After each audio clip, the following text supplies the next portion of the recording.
Estamos poniendo la mañana en camino, estamos en el 98.7 y estamos recibiendo, lo hacemos con mucha alegría, al licenciado en filosofía, docente, investigador, Miguel Pastorino. SEA Portones, 2 años de garantía y 3 controles remotos inviolables. Service los 365 días del año. SEA Portones, 2-601-2611. seaportones.com. Estamos poniendo la mañana en camino con Miguel. ¿Cómo te va, Miguel? Buen día, bienvenido. Muy bien, muy buenos días. Yo comentaba más temprano, anunciando tu visita, que en el marco de una actividad organizada por la Facultad de Ciencias Sociales, ocurrirá mañana una mesa, conferencia en realidad, ¿verdad?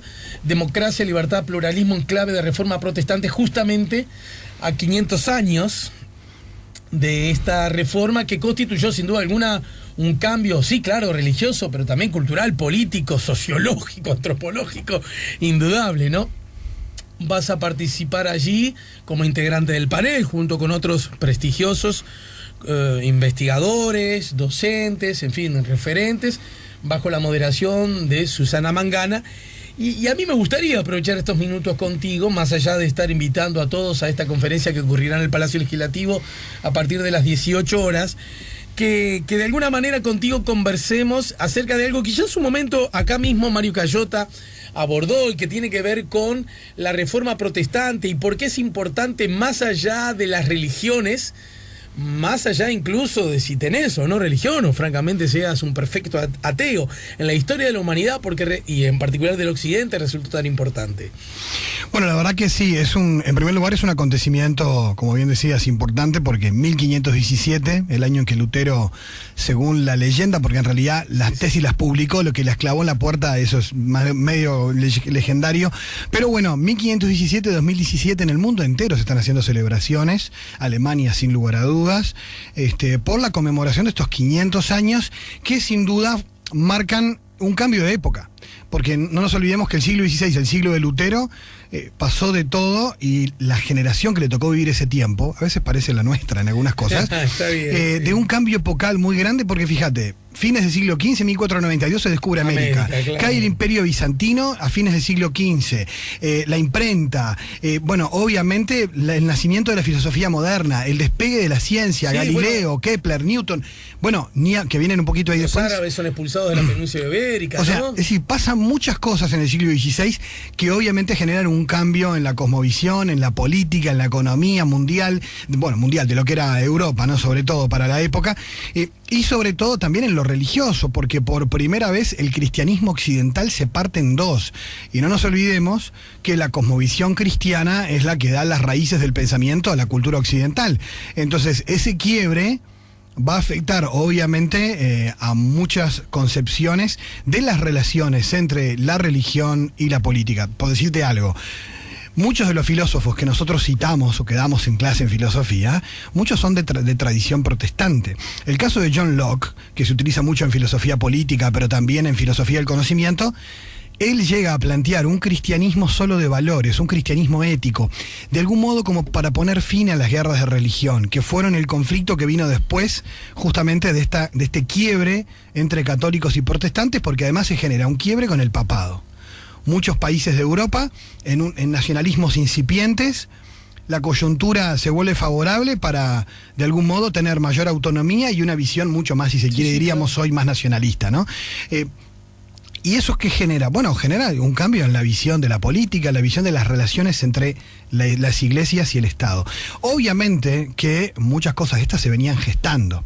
Una cosa que de repente, porque cada uno de los expositores va a tratar un tema puntual diferente, yo me quise centrar en aspectos más filosóficos e históricos, porque para salir de algunos mitos que tenemos, tal vez de alguna historia un poco caricaturesca. Por ejemplo, durante mucho tiempo el catolicismo miró a Lutero casi como el gran hereje que vino a traer el desastre, ¿no?, a la religión, con mucha literatura apologética y combativa contra la figura de Lutero, que llega hasta finales del siglo XIX y comienzos del XX, donde todavía hoy en la calle eso está, porque siempre pasa que lo que en la academia tiene 100 años todavía no llegó a veces a la calle, ¿no?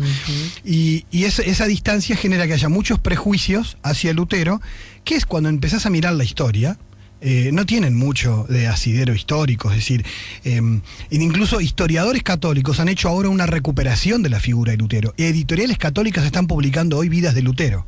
O sea, una cosa que nadie hubiera imaginado en el siglo XVI. Claro. Sobre la vida espiritual de Lutero. O sea, aludiendo al malo de la película. Claro, y que ahora resulta ser, bueno, un señor que intentaba reformar la iglesia en un tiempo de corrupción y de una gran crisis, tratando de entender y empatizar con esa, porque además con esa experiencia espiritual, porque el drama de Lutero en primer lugar era un drama religioso, era su salvación, ¿no? Entonces, y de ahí lleva todo lo demás. Y por otra parte, y mirá lo increíble de esto, en el siglo XX sabemos mucho más de la Edad Media que del XIX para atrás. Hoy los historiadores saben muchísimo más y cada vez más sabemos de esos siglos. Y hoy historiadores protestantes y filósofos protestantes están empezando a ver que lo que Lutero planteó públicamente, y tal vez su mérito fue llevar eso al ámbito político y hacerlo público y generar un quiebre, ya estaba en un montón de pensadores católicos del medioevo. E incluso contemporáneos de Lutero. Por ejemplo, Francisco de Vitoria, que es un sacerdote de la Escuela de Salamanca, sí, que es uno de los padres del derecho internacional, él plantea el tema de la libertad de conciencia en todas sus teorías, defendiendo a los indígenas, por ejemplo, ¿no? Y eso ya estaba ahí previamente a Lutero. Está en el aire. O sea, hay, por ejemplo, casos donde el propio Lutero cita a Santo Tomás de Aquino, que es del siglo XIII, para defender la libertad de conciencia frente a un cardenal que le cita a otro teólogo del siglo XIII, a San Buenaventura. O sea, no era tan de un lado y de otro la cosa, era mucho más matizada, más plural, más diversa en la Edad Media de lo que imaginamos. Por ejemplo, en el siglo XIII un San Francisco de Asís o un Santo Domingo ya son reformadores que buscan una radicalidad evangélica que es por la que Lutero también está peleando en el siglo XVI. Incluso Pedro Baldo, que es fundador de los valdenses, es anterior a Lutero. Y sin embargo, lo que él plantea es muy similar a lo de Francisco de Asís, solo que algunos dicen ligó un obispo diferente, porque a Francisco de Asís le aprobaron su propuesta de estar con los pobres y a Baldo los comulgaron. Es decir, que vos ves que no era de un lado lo católico, de un lado lo que vino después, sino que el cristianismo en su globalidad, en el mundo medieval, venía generando una serie de disputas y de reformas que van de algún modo a catalizar allí en el siglo XVI de modo concreto en la figura de Lutero de un modo radical y en una coyuntura política diferente a la del siglo XIII. Pero es decir, hoy es interesante que historiadores protestantes estén leyendo autores católicos del siglo XIII y XIV para entender la Reforma y que autores católicos están leyendo mucho más a Lutero y a los siglos siguientes. Vos me decís que de alguna manera la Reforma ocurrió porque casi jugando y permitiéndonos guiñadas anacrónicas, desde una lectura marxista podría decirse las condiciones objetivas en las que se estaba desarrollando la iglesia iban a explicar un surgimiento de voces que protestaban justamente ante ese escenario cargado de mucha patología, ¿no? Sí, bueno, de hecho, fíjate que de hecho la escolástica, la intelectualidad que Lutero conoció era decadente. Se sabe que el siglo XIII tuvo grandes intelectuales, pero a finales del siglo XIV y XV la teología que Lutero conoció era un desastre. Entonces era una época decadente a nivel intelectual, la previa de Lutero, ¿no? Es decir, es la misma escolástica contra la que reaccionó Descartes. Es decir, que bueno, estamos en un nuevo tiempo, la ciencia está avanzando, tenemos que pensar de otra manera. Es decir, no es una reacción contra toda la Edad Media, es una reacción contra el siglo anterior, ¿no? A veces por eso digo que se caricaturizaba la Edad Media. En realidad se están citando autores del siglo XIII para combatir la corrupción y los desastres del siglo XIV, ¿no? Y XV. Entonces uno empieza a ver que es muy complejo, pero que sí, que se exigía una reforma. Clamaba, fíjate que después de Lutero, la iglesia que hace la contrarreforma. El Concilio de Trento es del siglo XVI.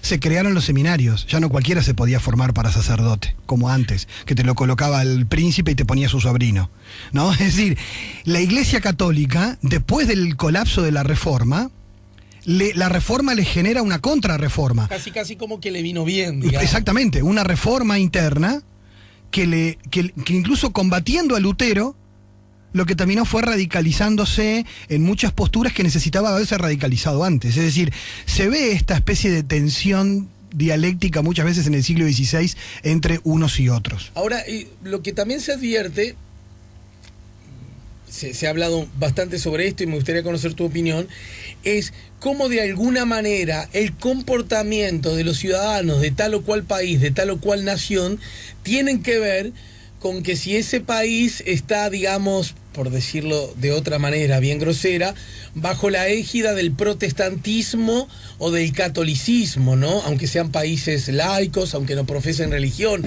como que se ve en el comportamiento cotidiano de los ciudadanos, en los valores, en los objetivos, en sus discursos, etcétera, como una matriz que se asocia al origen protestante o que se asocian al origen católico. ¿Hay algo de eso? Sí, hay algo de eso. Se ha caricaturizado bastante, porque en realidad si pensás la matriz cristiana es más o menos la misma. De hecho, hoy los acuerdos entre teólogos católicos y luteranos, que hay acuerdos incluso con los papas Juan Pablo II, Benedicto y Francisco, de que diciendo es más lo que nos une que lo que nos separa, ¿no? O sea, en cuanto a la fe, en cuanto a los contenidos. Pero sí es cierto que hay cosas que son culturales también, ¿no? Que son, por ejemplo, el genio alemán no es lo mismo que el genio español.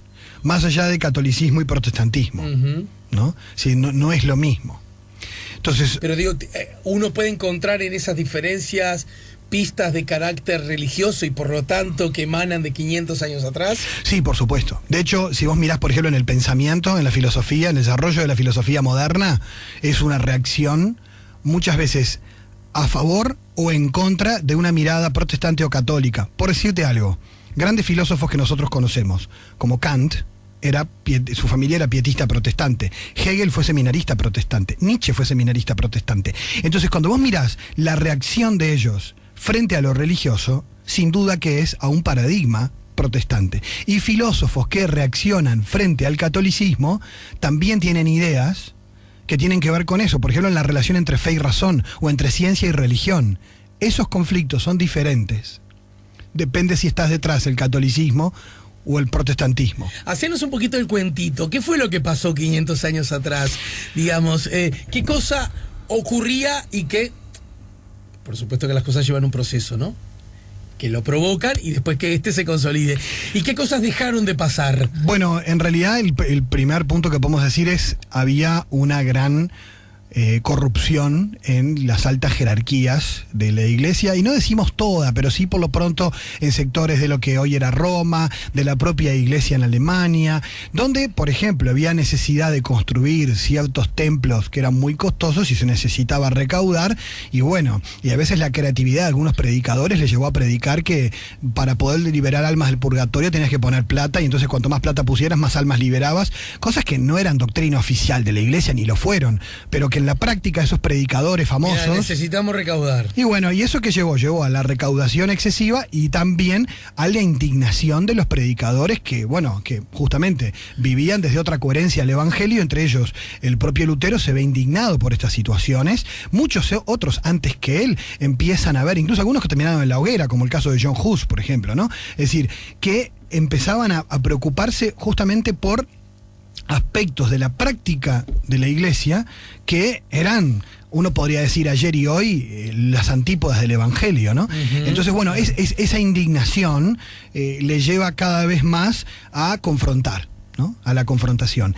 Y hay que ver que el coraje en esa época de poder confrontar no era una cosa que se podía hacer así nomás. Claro, porque al pasar, de alguna manera lo diste por sabido, y es que la incidencia en la vida cotidiana que la iglesia tenía en las naciones, en los estados, era muy, muy otra a la que podríamos llegar a identificar hoy día, ¿no? Bueno, y que de hecho... No obstante sí. Eso, hoy está para los diarios que el Papa está en Colombia, ¿no? Sí, también bueno, es que de hecho diarios, era mutuo, y de hecho el problema que a la iglesia después le saneó y siempre se vio como positivo, tanto protestantes como católicos, era la sana separación entre un poder y el otro.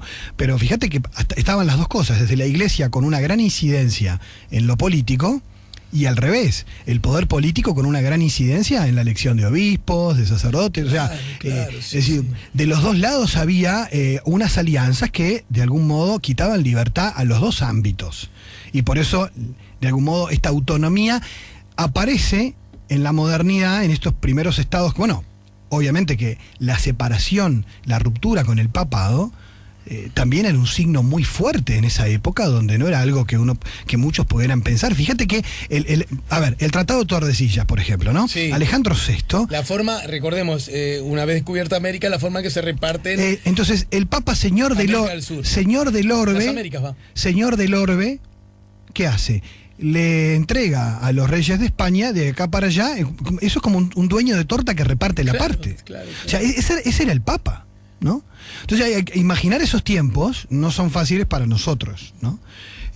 Bueno, y justamente en ese tiempo aparece la escuela de Salamanca con cuestionamientos a que, bueno, ¿quién es el dueño de la tierra, no? Es decir, el Papa tiene potestad para este tipo de cosas, y los propios teólogos católicos haciendo algunas preguntas incómodas ya en ese tiempo sobre esas situaciones. O sea que a eso voy, que, digamos, el clima estaba muy caldeado, ¿no?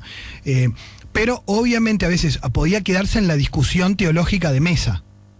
No llevaba a lo que llevó con la reforma, sí, ¿no? ¿Y por qué algunos países adhirieron, digamos, por decirlo así, y tenemos naciones en Europa, bueno, y por ende en Estados Unidos, que uno claramente las identifica más con el protestantismo, con algunas variantes según el caso, y otras claramente más con la Iglesia Católica Apostólica y Romana? Fíjate que hay cosas que, bueno, fueron opciones también de los príncipes y reyes, ¿no? O sea, si acá protegemos a Lutero y chau al Papa y se terminó. Fíjate, Enrique VIII, por una separación nomás, bueno, yo tengo mi iglesia de Inglaterra y creó la iglesia anglicana, un rey, ¿no? Es decir, y con los curas adentro que pasaron a ser parte, y es la iglesia de Inglaterra. Es decir, hay en 1534, es decir, estamos en el mismo siglo.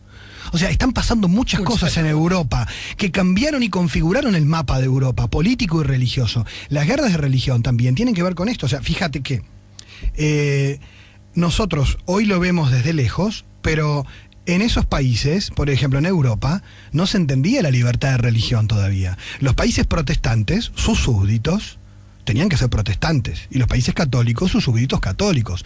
O sea, recién con los movimientos anabaptistas y otros movimientos evangélicos posteriores a Lutero, que reclaman la libertad de cultos y son perseguidos por católicos y por protestantes. ¿Por qué? Por querer tener libertad de cultos. ¿A dónde van a parar todas esas iglesias evangélicas en el siglo XVII y XVIII, sobre todo en el XVIII? Al primer país del mundo con libertad de cultos, Estados Unidos de América. Y por eso, la inmensa mayoría de iglesias evangélicas surgidas de la post-reforma, perseguidas por protestantes y por católicos, ¿a dónde van a parar? A Estados Unidos, y por eso Estados Unidos es la cuna de la inmensa mayoría de las iglesias evangélicas que hoy conocemos. O sea, todo viene desde allá, ¿no? Entonces, poder entender que había una Inquisición católica y una Inquisición protestante. Claro. Entonces, porque todavía muchas cosas de la época anterior seguían estando. Entonces es un proceso muy complejo, pero que sin lugar a dudas, la modernidad trajo también, y Lutero aparece como un ícono de esa imagen de la prioridad del individuo frente al colectivo, ¿no? Es decir, del pensamiento propio, de la libre interpretación. Todo eso empieza a ser una ola que también afecta a la filosofía. Y casi en un titular, y ya en el final de nuestro encuentro, por hoy al menos, mi querido Miguel, el seminario que ocurrirá, la conferencia, es exactamente una conferencia que ocurrirá mañana en el Palacio Legislativo, organizada por la Facultad de Ciencias Sociales, lleva como consigna, como idea, fuerza que lo convoca, democracia, libertad y pluralismo en clave de reforma protestante. La reforma, ¿no? ¿En qué medida se ve reflejada en cosas vinculadas a nuestra democracia, libertad y pluralismo en un país fuertemente enmarcado, vaya mediante, por las opciones laicas, ¿no? Pero aún así, ¿en qué? ¿Dónde están los rasgos, las trazas de una u otra, verdad? Bueno, fíjate, por ejemplo, las iglesias protestantes, ya desde su génesis, tienen una estructura interna muy democrática. O sea, ellos eligen, en su génesis eligen su pastor, eligen sus autoridades. O sea, tienen una estructura muy horizontal, que va permeando Estados Unidos, ¿no? Es decir, tiene una matriz, es un país, un estado laico, pero con una matriz cristiana que es evidente y que a nosotros nos choca su laicidad pensando en la nuestra. Sí, ¿no? sí, claro. Es decir, bueno, cuando juran sobre la Biblia y hablan de Dios, ¿no? Exacto. Aluden a Dios. Pero sin embargo tienen una gran libertad religiosa. Hasta sus propios billetes, sí, ¿no? Y un gran respeto por la diversidad religiosa. El mundo protestante es un mundo muy plural, muy atomizado al comienzo, pero muy diverso. En Uruguay, con una iglesia católica que nunca fue hegemónica, que siempre fue una iglesia pobre e incipiente, aunque en el imaginario eso no es así, en los hechos sí lo fue, el protestantismo en Uruguay tiene unas relaciones con la Iglesia Católica que a veces que no puede tener en Colombia, por ejemplo.